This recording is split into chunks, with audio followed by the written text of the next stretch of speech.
Todo bien. Vamos a dar unos minutos para que se conecte.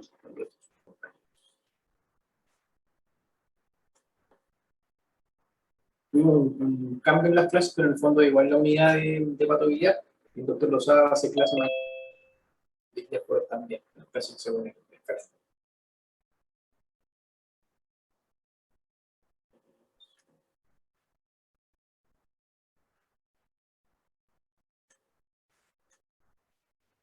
Perfecto.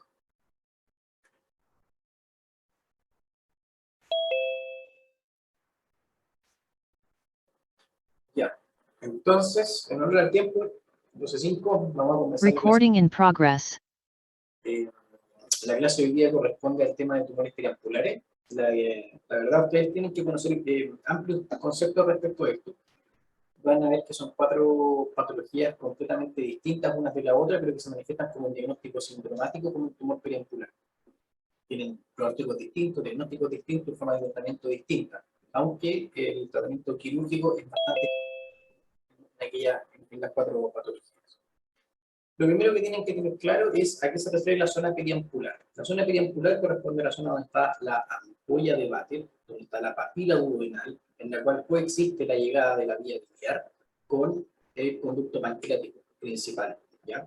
Recuerden que también tenemos un conducto pancreático accesorio, que es un conducto que se llama conducto de Santorini, y toda patología que se origina en esta zona, en el duodeno, en la vía biliar, en la ampolla o en la cabeza del páncreas, puede generar un tumor periampular.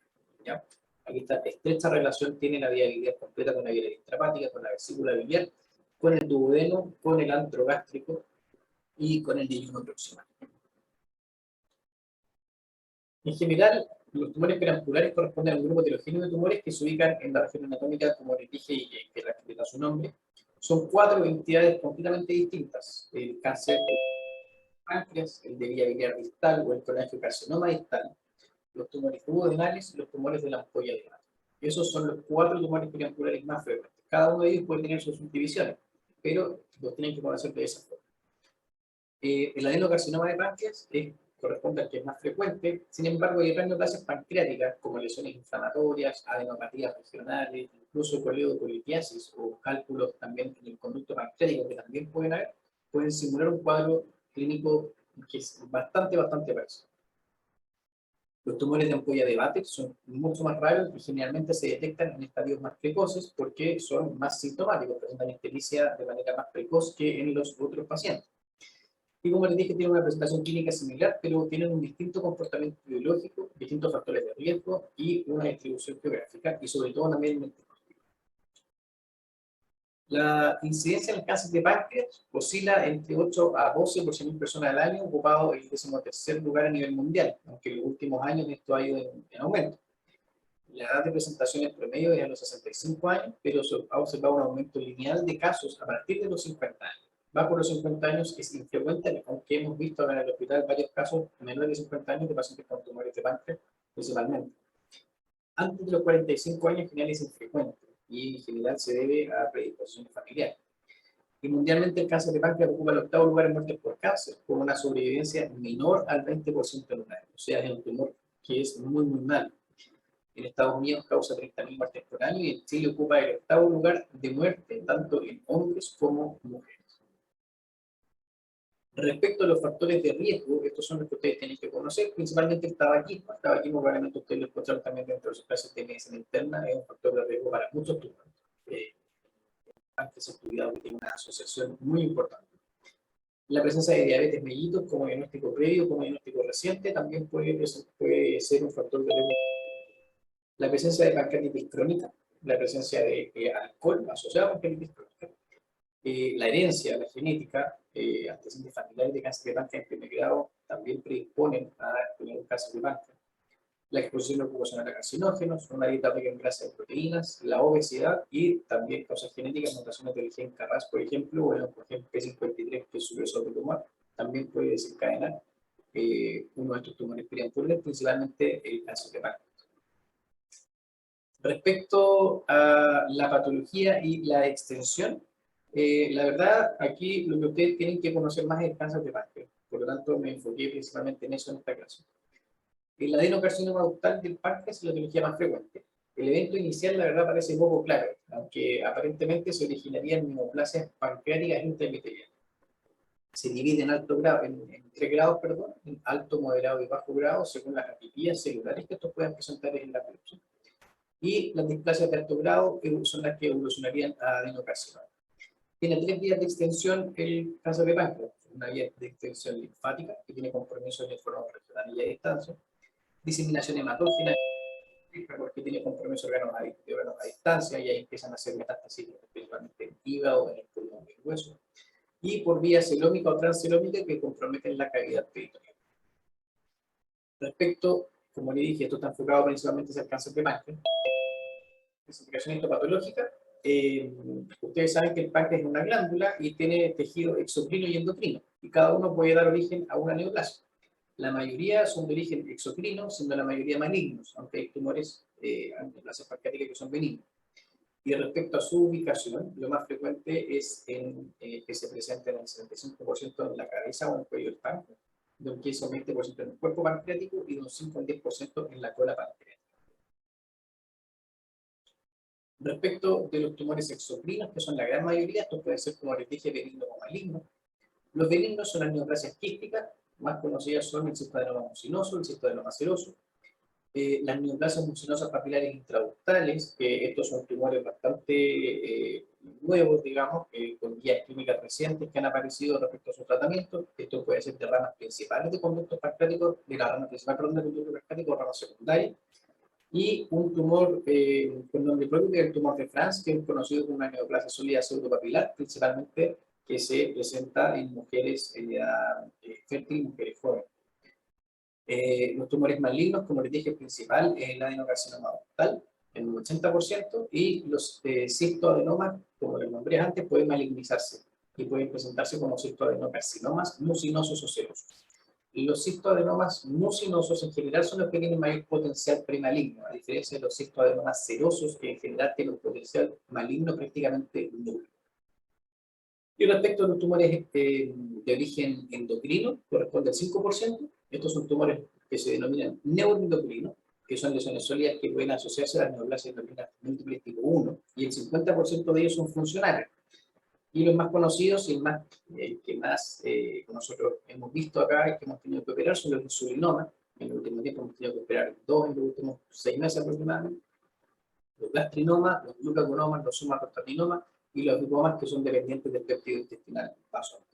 El más frecuente, como les dije, es el insulinoma, que se manifiesta incluso con pacientes que tienen crisis convulsivas secundarias a hipoglicemias sintomáticas. Respecto a las manifestaciones clínicas, en general son tumores que son tardíos, que son poco sensibles en específicas las manifestaciones clínicas. Los pacientes presentan anorexia, náusea, fatiga, dolor epigástrico o dolor lumbar. Y respecto principalmente a los tumores de cabeza de páncreas y en conjunto también a los tumores penenculares, presentan principalmente pérdida de peso, anorexia, síndrome malabsortivo, obstrucción duodenal por el crecimiento del tumor. Presentan ictericia obstructiva, que es el signo más característico de los tumores penenculares, y dolor epigástrico o en el hipocondrio derecho. Del estudio diagnóstico, las pruebas que se le piden a los pacientes, obviamente exámenes generales a todos, pero lo que más nos sirve a nosotros son las pruebas hepáticas, lo que muestra un patrón colestásico, es decir, una hiperbilirubinemia de predominio directo, con fosfatasas alcalinas, transaminasas y GGT también se encuentran elevadas, y el marcador tumoral principal que a nosotros nos sirve para el estudio de los tumores penenculares es el CA19. Si bien nos apoyan en el diagnóstico, no es tan sensible ni específico porque puede elevarse en diversas patologías, pero sí para lo que nos sirve es una vez que el paciente esté operado, es para hacer un seguimiento de la operación. Respecto de las imágenes, idealmente estos pacientes todos tienen que ser estudiados con una escáner de abdomen y pelvis con contraste. Incluir siempre el tórax, porque como les nombré, puede tener diseminación hematógena y se pueden diseminar y presentar lesiones metastásicas a nivel del pulmón también. Tiene información que esto nos va a entregar, la evaluación del tamaño tumoral, el grado de invasión, principalmente esto si tiene compromiso de estructuras vasculares, que nos va a determinar a nosotros la resecabilidad del paciente. Los tumores de páncreas cuando tienen compromiso de la vena corta, de la vena mesentérica superior o de la arteria mesentérica superior en general, se discute si son pacientes que van a tener que ir a cirugía de entrada con resecciones vasculares o a ir a un tratamiento con quimioterapia preoperatoria para después llegar a una cirugía. También a través de linfonodal y la presencia de metástasis a distancia. La verdad, sensibilidad y especificidad se escalan al 100% en tumores mayores a 2 centímetros. Uno dice que a lo mejor la resonancia puede ser superior al escáner, pero la verdad el cáncer de páncreas no se ha descrito que tenga mayor superioridad en cuanto al diagnóstico. Y un nuevo examen que ustedes deben empezar a conocer, que es el PET, una tomografía con emisión de positrones, un radioisótopo que se acumula en gran cantidad en células tumorales. En la imagen esto se ve como si brillara. También puede ser útil, pero para aquellas lesiones que son metastásicas y que quedan en la duda respecto a un escáner o si es que le solicitamos una resonancia a ese paciente. Esas son como las características que nosotros podemos obtener en un escáner en un paciente con un cáncer de páncreas. En general, salvo los tumores de ampolla, los de duodeno, los de páncreas y los de viabilidad, son pacientes que nosotros llevamos a pabellón sin biopsia, porque las imágenes son bastante categóricas. ¿Ya? Aquellos de ampolla y duodeno, que son, como les dije, más una duodenoscopía, le tomamos una biopsia y llevamos al paciente al pabellón con diagnóstico histológico definitivo. En viabilidad rectal y páncreas, la verdad, las imágenes son bastante características. En el último tiempo ha estado en boga un examen que también lo van a tener que conocer, que es un examen que se llama una endosonografía. La endosonografía es básicamente una endoscopía que en su extremo distal tiene un ecógrafo con el cual nosotros podemos realizar casi un tipo de la zona en la cual nosotros estamos estudiando. Además de tomar biopsias, dejar puestos de drenaje o hacer estudios citológicos también. Esos pacientes con tumores de viabilidad distal o con cáncer de páncreas también podrían tomarse una biopsia con este estudio. Pero como les digo, la mayoría de los pacientes con cáncer de páncreas lo llevamos a pabellón sin necesidad de tener una biopsia, lo mismo que los de viabilidad. Generalmente, ¿cómo se ven las distintas características en el escáner respecto al tipo de neoplasia pancreática? En general, el adenocarcinoma son tumores hipovasculares con contraste solo en la periferia. Los tumores neuroendocrinos en general son tumores que son hipervascularizados, que brillan un poco más en el escáner. Los tumores mucinosos principalmente están en la cola del páncreas, son oligoquísticas, son un tumor como único, versus los tumores serosos que son como si fuese un tumor heterogéneo, como varios quistes dentro de un gran quiste, principalmente en la cola del páncreas. Y el tumor sólido pseudopapilar, un tumor que tiene mezcla de todo lo anterior y que se observa principalmente en el cuerpo y la cola del páncreas. Este es un escáner que yo les quiero mostrar de una paciente que tuvimos hospitalizada el año pasado y que la operamos, donde les quiero mostrar principalmente algunas cosas. Esto es un escáner con un corte axial con contraste endovenoso, donde a grandes rasgos que ustedes pueden ver acá principalmente esto es la aorta, esto es la columna, este es el pulmón, la base del pulmón del lado derecho y la base del pulmón del lado izquierdo, este es el hígado y estas líneas que se ven aquí entre medio es la vía biliar. La vía biliar generalmente intrahepática no se visualiza, no se ve, y en este caso la estamos viendo. Por lo tanto, estamos en contexto, en presencia de una vía biliar que se llama dilatada. Todo esto es una vía biliar dilatada. Es lo que podemos ver nosotros en la imagen. En este caso es una paciente que nosotros llevamos a pabellón. Todo esto es la vía biliar. Ahí hacía contacto con parte de la arteria mesentérica superior. Y les quiero mostrar un poco, a ver si se ven. Esa es la vesícula biliar y esta zona que está acá es la masa del tumor de páncreas. Esa es la vía biliar y entre medio esta zona tumoral que correspondía a un cáncer de cabeza de páncreas. Esto que ustedes ven acá es la vesícula biliar. Estaba muy distendida producto también de la obstrucción que producía este tumor.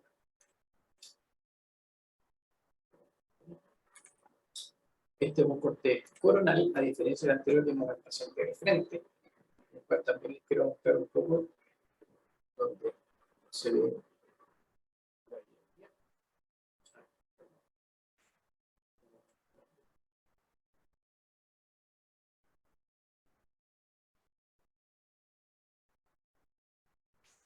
Esta estructura que se ve acá es el conducto en páncreas. Generalmente esto tampoco se ve. Esto debe medir prácticamente 8 milímetros por centímetro, una dilatación del conducto pancreático, más una dilatación del conducto biliar. Probablemente eso es un tumor periampular hasta que se demuestre lo contrario. Esta es la masa. Aquí se amputa la biliar. Y esa es la zona de la masa.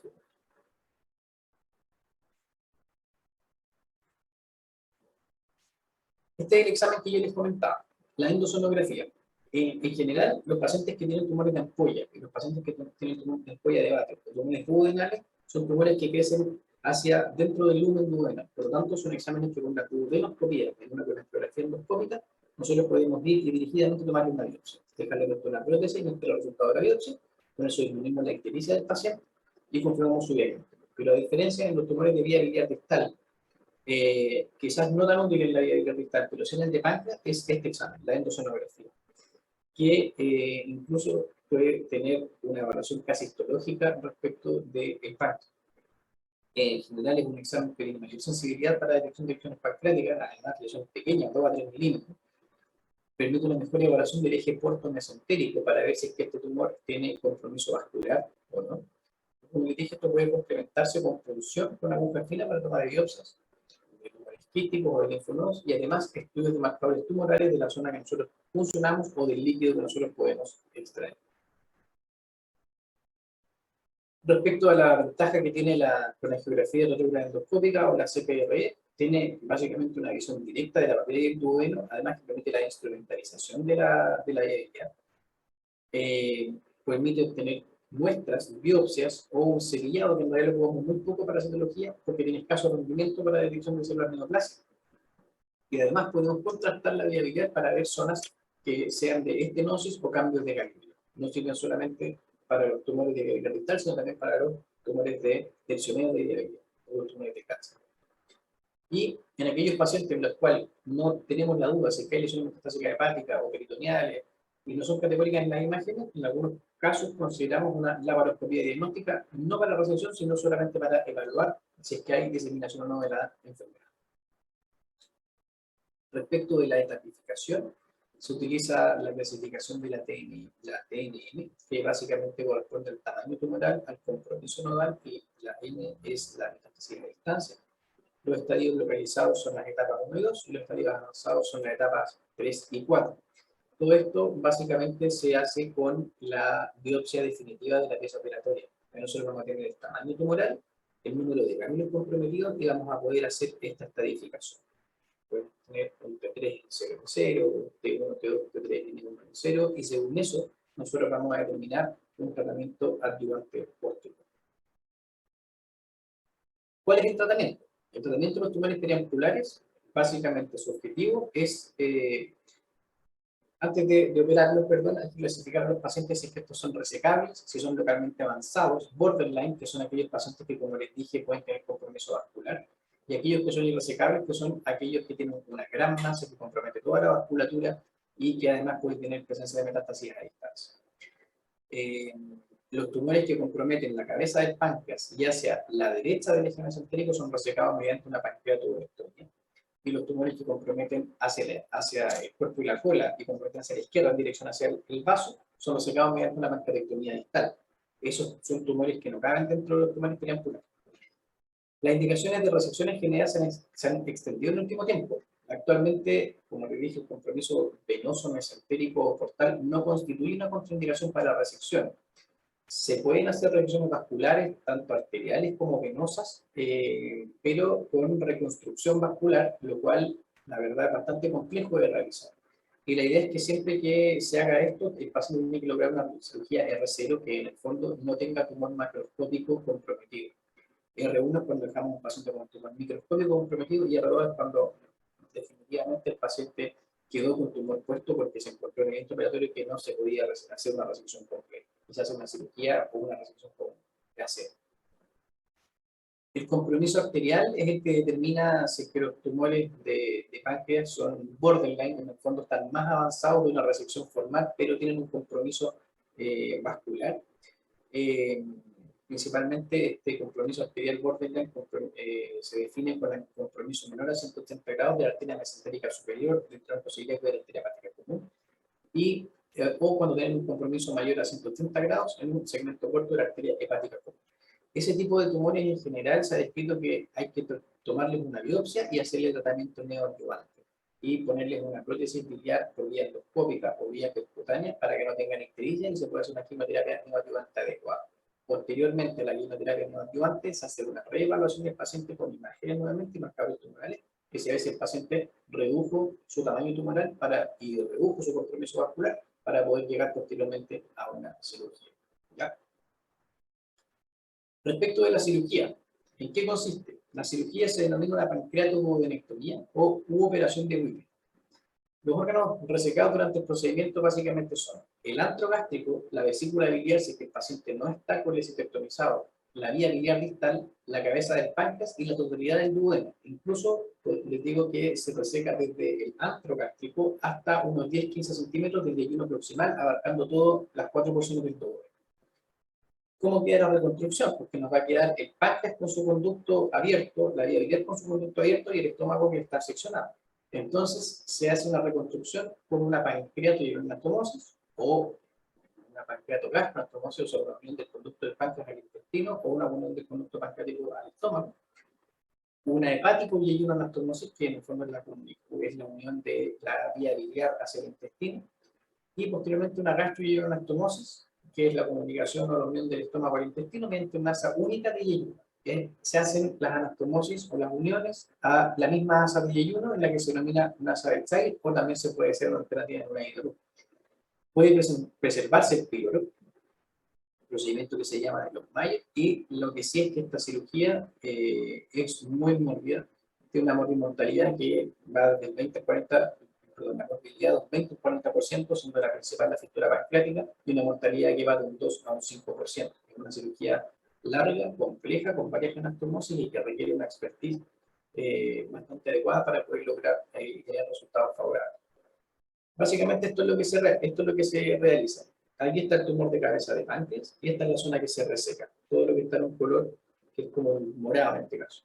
Se recorta la viabilidad en esta zona, 2-3 centímetros bajo la confluencia de los conductos hepáticos derecho e izquierdo, nos llevamos a la vesícula biliar, nos llevamos aquí, nos podemos llevar también parte del antro gástrico, que está hecho desde la primera porción duodenal, todo el duodeno y parte del yeyuno proximal, y la cabeza del páncreas con una sección a nivel del cuello.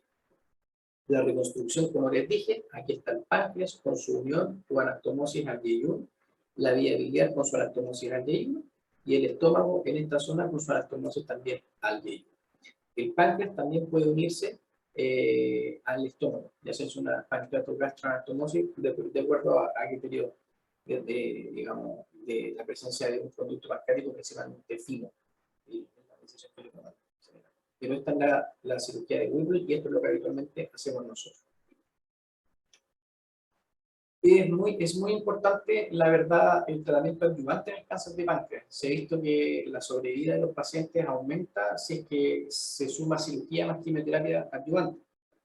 ¿Por qué? Porque estos pacientes tienen un riesgo de recurrencia elevado o de persistencia de la enfermedad incluso posterior a la cirugía. Y por lo tanto la adyuvancia surge como intento para prolongar la vida. El uso de quimioterapia o quimioterapia más radioterapia ha demostrado en general una mejoría en la sobrevida libre de enfermedad global en comparación a la cirugía sola. Por lo tanto, son pacientes que tienen que ir a quimioterapia.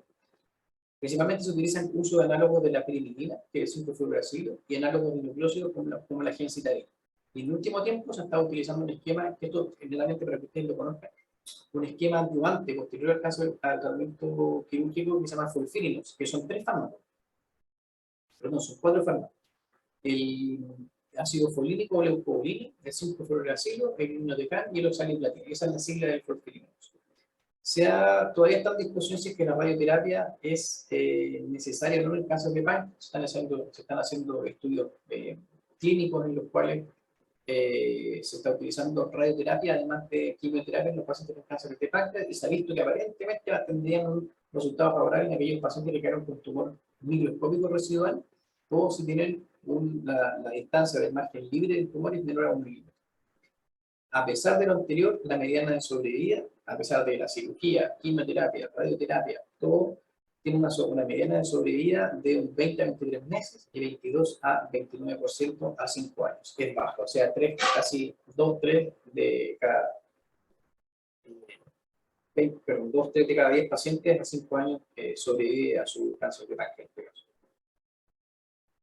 El tratamiento neoadyuvante. El tratamiento neoadyuvante se refiere a realizar una terapia con un tratamiento con quimioterapia o radioterapia preoperatorio, utilizado para aquellos pacientes que tienen compromisos vasculares, como el nombre, o tumores que se denominan borderline o localmente avanzados. La utilización de quimioterapia o radioterapia preoperatoria hay que evaluar básicamente la respuesta del tumor para posteriormente una eventual resección. Siempre una biopsia preoperatoria. No se pueden administrar quimioterapia o radioterapia en pacientes que no tengan biopsia preoperatoria. Entre un 30 o 60% de los pacientes considerados irresecables o borderline logran llegar a cirugía y a la posterior adyuvancia. Esto es dentro de los mejores estudios. Nosotros hemos tenido pocos casos de pacientes que inicialmente partieron como irresecables o borderline y que después llegaron a la cirugía y nuevamente después fueron a adyuvancia. En general, estos son dentro de los mejores resultados, aparecen estos valores. Y la verdad son resultados bastante buenos, con una mediana de sobrevida en general a 30 meses, con el tratamiento quirúrgico, por supuesto. ¿Qué pasa con aquellos pacientes con cánceres de páncreas que llegan con metástasis, que llegan con compromiso vascular avanzado? La verdad, igual son pacientes que tienen que ir a hacer algún tipo de tratamiento y hay que hacer tratamientos que se denominan paliativos, que básicamente es manejo de los síntomas. Podemos manejar la ictericia, manejar la obstrucción duodenal, el prurito y el dolor. Existen alternativas endoscópicas y percutáneas. Para la ictericia le podemos instalar una prótesis a nivel de la vía biliar, vía endoscópica, una prótesis que se llaman autoexpansibles, que son metálicas, que permiten que la vía biliar quede permanentemente abierta, o son pacientes que hacen tratamiento de una sobrevida a 6 meses de un 5%, 3%, es bajísimo. La obstrucción duodenal, así como se instala una prótesis duodenal, se puede instalar también una prótesis biliar, pero no se puede instalar también una prótesis duodenal vía endoscópica. Y si el tumor es muy grande y no se puede instalar vía endoscópica, otra prótesis al menos biliar, se puede instalar una prótesis percutánea a nivel que hacen los radiólogos intervencionales. El prurito principalmente está determinado por la ictericia. Si la ictericia disminuye con estas prótesis, la verdad es que debería disminuir, aunque tenemos fármacos que le podemos dar, desde la clorfenamina hasta el Fasarax o la hidroxicina, que son fármacos que se han estudiado que tienen muy buena respuesta para disminuir el prurito en pacientes oncológicos. Y para el dolor se puede utilizar lo que se llama una alcoholización del plexo celíaco. El plexo celíaco es una zona muy ricamente inervada, que da toda la sensibilidad a la zona retroperitoneal. Eso se puede realizar una alcoholización con la inyección de alcohol que hacen los radiólogos, que hacemos nosotros también algunas veces en la cirugía, y se lo podemos inyectar y los pacientes quedan con esa zona prácticamente sin sensibilidad. Por lo tanto, el dolor, los pacientes que van a presentar muy poco dolor o nada dolor. Y en algunos casos también se pueden realizar quimioterapias o quimioterapia más radioterapia paliativa, pero eso es que se lo ven con los pacientes, porque la verdad, ustedes deben saber que las quimioterapias también tienen sus efectos secundarios y también pueden tener sus complicaciones. En un paciente que ya estamos haciendo algo paliativo, hay que sopesar riesgos versus beneficios. Eso es principalmente la clase que les quería mostrar hoy día de tumores perinaturales. ¿Dudas, consultas, preguntas? Por favor, adelante.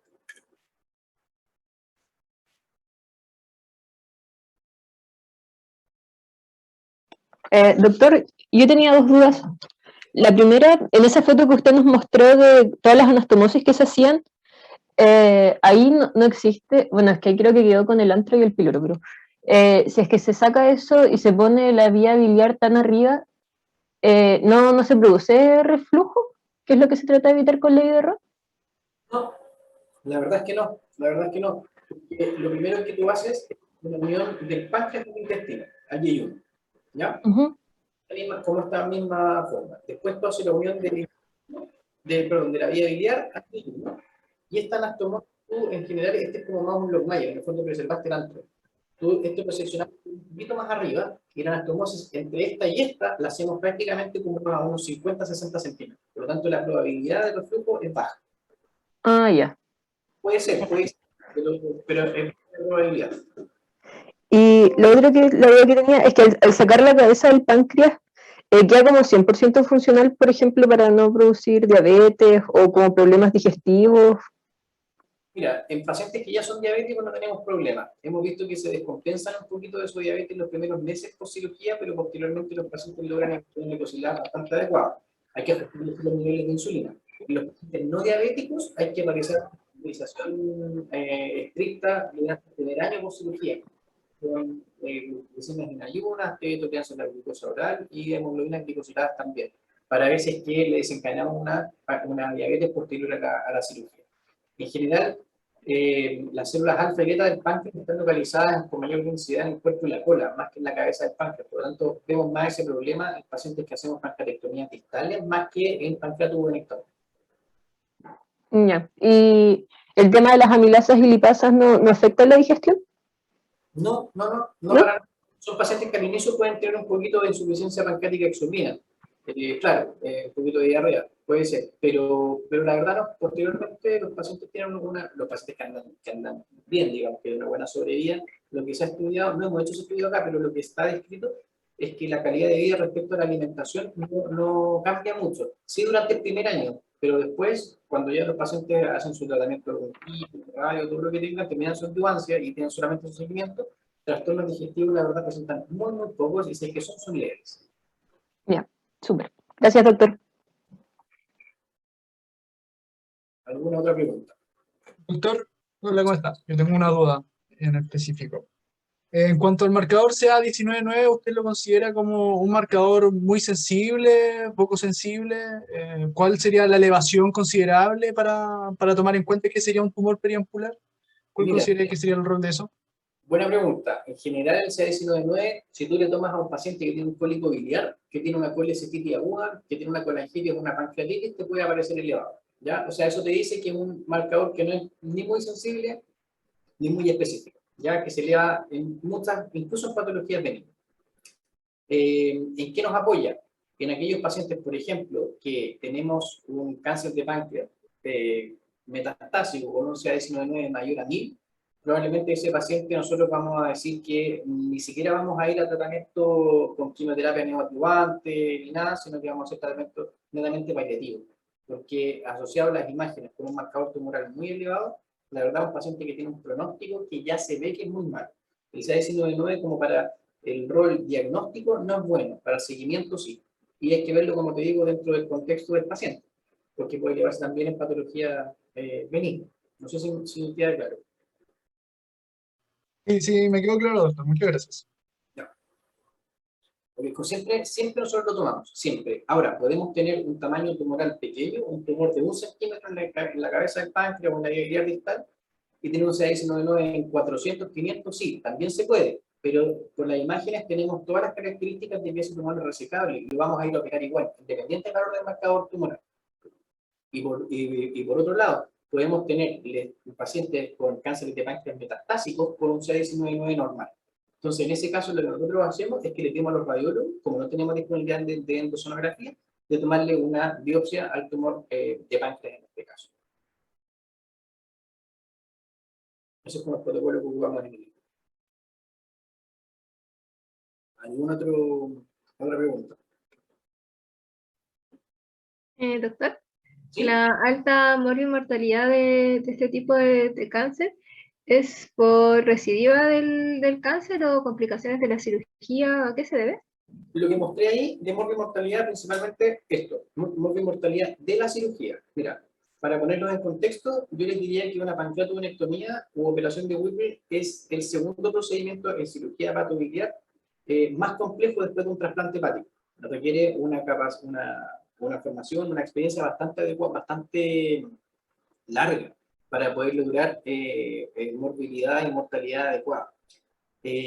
Básicamente se debe porque es una cirugía compleja, es una cirugía larga que tiene una disección de órganos que es muy importante. Mientras más larga tengamos nosotros una cirugía, más complicaciones podemos tener. Y básicamente porque el páncreas en sí no es un muy buen amigo de la cirugía. Entonces, sangrado a nivel del páncreas, tenemos fístulas pancreáticas, tenemos colecciones abdominales, tenemos hemorragias, tenemos perforaciones, tenemos hílido postoperatorio, en fin, una serie de complicaciones que pueden ir generando complicaciones postoperatorias y que retrasan incluso posteriormente el tratamiento adyuvante, lo cual disminuye incluso la sobrevida de los pacientes. Pero la mortalidad es determinada básicamente por el acto propio quirúrgico, por el hecho de que es una cirugía larga, compleja, que tiene varias anastomosis y que tiene una disección muy, muy importante. Muchas gracias. ¿Qué más preguntas? ¿O todo más o menos claro?